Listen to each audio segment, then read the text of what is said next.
And welcome back into the Bettor Half Hour. First ever stand-up interview segment with my guy, You already know. You've seen him on Odds with Ends, killing the game. All right, you've seen this segment before. We grade the spreads, and we go over all of the games, of course, NFL Wildcard Weekend. We got Saturday, we got Sunday, we even got one Monday. Let's take a quick peek at against the spread on the season. You know, the Cowboys have been dominant, 13-4 on the season. Buffalo 9-6-2. String of 10-7s, Cardinals, Patriots, and Bengals. And we wrap it up with the Bucs and Niners at 9-8 against the spread. Sean, fired up to get your sides and your grades. Let's start out in Cincinnati. I got to be saying what I have to, which is the Bengals haven't won a playoff game since 1990, the year I was born, people, crawling, watching whatever on Rugrats. I don't even know what was on TV. Raiders, 4-game win streak to get in. What are you thinking on this side? 5.5 at the moment. Yeah, really interesting matchup. We have the Raiders coming off one of the best regular season games I've seen, maybe of all time. No hyperbole there. The NFL didn't do them any favors. Short week, they got them coming jammed up right and going on the road to play Cincinnati. I think it comes down to, well, let me back up a second. I feel like this Raiders team has a little something to it. Like, they're very confident. Carr has those boys actually believing in themselves. Going into Cincinnati is going to be an interesting game. It comes down to Joe Burrow and which guy shows up, right? I don't think accurate is the right word to talk. When we talk about accuracy in quarterbacking, Joe Burrow, his ball placement is next level. The big thing here is Cincinnati and Joe Burrow have smoked man defense and against the blitz. When he gets blitz, he finds Chase, Higgins. He knows where he wants to go with the ball. When he gets man, he's so accurate that he can pick it apart. The Raiders play a ton of zone.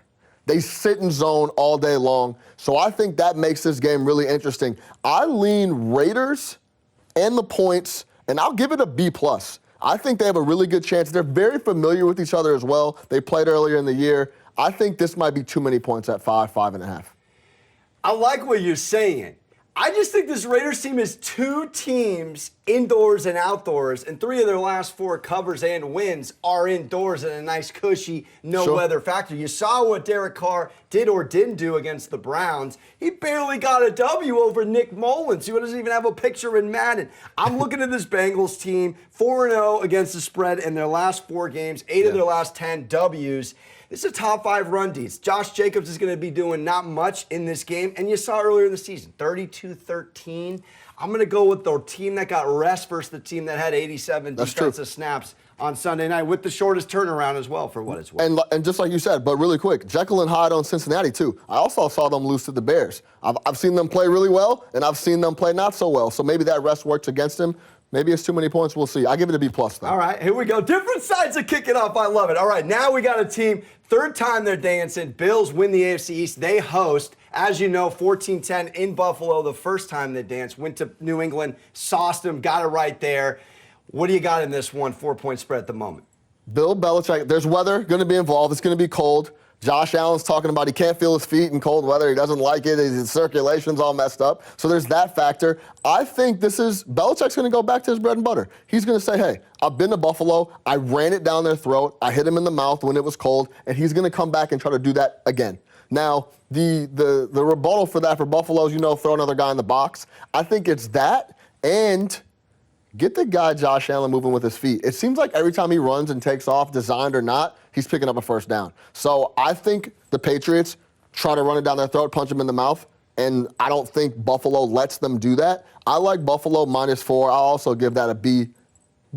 I'll give it a B+ as well because I want to give it an A, but Belichick is way too scary for an A. I like Buffalo here. I like what you're putting down. I might be leaning New England. I like the under a lot more in this game. It is clearly top 2 team defenses and points against 17.5.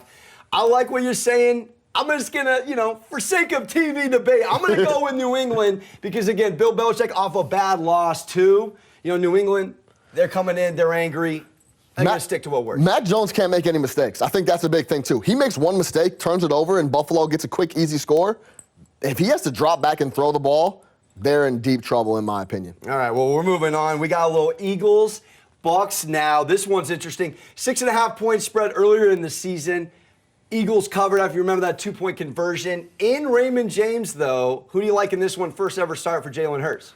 Yeah, I like the Bucs at home in the playoffs. I think they want to come in and get it rolling. This is a bad matchup for the Eagles. They like to run the ball. And even though Tampa Bay, last year, if I would have told you, hey, they're going to try to run the ball in Tampa Bay, that's how they're going to get in the game, it's like absolutely no shot, done, dusted, forget about it. But Tampa Bay's been a little soft on the run game this year. It's overall this year. Shaq Barrett's back. JPP is back. I think they give the Eagles a lot of trouble. I give this an A. I think the Bucs take care of business at home. I love it. I'm right there with you. Bucs 6-1 their last 7 as a home favorite as well. We're on the right side finally on the program. All right, now we're moving on. This one's a blockbuster, man. We got the Niners headed to Dallas. I'm excited to hear your take on this one. Line has moved a little, but it's chilling at 3 and seems to be selling at 3. What you got for me in that one?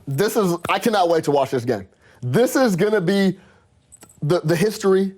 When I was little, I used to put that bandana on like prime time, like Niners and Cowboys. Like Deion was my favorite guy, right? Like I love Deion. So there's a very nostalgic matchup here. But both of these guys, you kind of know what they want to do. Niners want to run the ball. They will run the ball 50 times if they have to. And I think that's what Shanahan wants to do. I know he's not going to talk about it, but I think he saw the little banged up Jimmy G come back. And anytime he saw pressure, Jimmy G struggled last week. It was apparent when they played the Rams. That's exactly what was happening. So they want to run the ball, and Dallas wants to throw the ball, but the Niners front, they play aggressive, they hit hard, and I think that's going to be an issue. So it's whoever's having success. If the Niners are running the ball very well, they're going to be trouble. So I also think we were talking about this earlier. Picking the side here is a little too spooky for me. I like the under. I like under 50.5. I think whoever's having success, if the Niners are having success, they're running the ball, the clock's running, and if the Cowboys have to drop back, it might be a little pressure getting sacks and pressure on Dak. So I think the clock is running either way. I would say on the under, I give it an A. On the -3, this number continues to drop. This is a don't touch for me. I wouldn't give up 3 for Dallas if you force me to. So I'll give that a D, but I do like the under. Well said. I'm going to go Niners +3. I'm nervous about it. McCarthy in playoff games, not the best coach. Yeah. Also, Niners are 7-2 in their last 9. They could be the hottest team right now in the wild card, coming in out of nowhere, playing with house money, all the pressure on Dallas. And like you said, they're going to run the ball, and run the ball some more.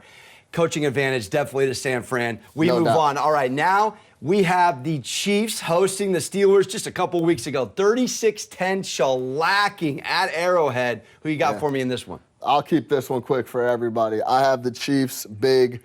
I don't know how the Steelers score enough points to keep up, and I think they're going to be playing from behind the whole game. I think Ben Roethlisberger, and this is like one of my props I'm looking at going into the weekend, I think Ben Roethlisberger might throw this ball 50 times. He might throw the ball 50 times. It's going to be 40+ for sure. I'm looking for a pass attempts prop. I haven't seen one out yet, but look out for that. They don't score enough points. It's too much pressure on Ben. He's going to have to drop back a ton. They struggle. I like the Chiefs at home big. Yeah, I'm with you on that one. I'm going to give it an A-.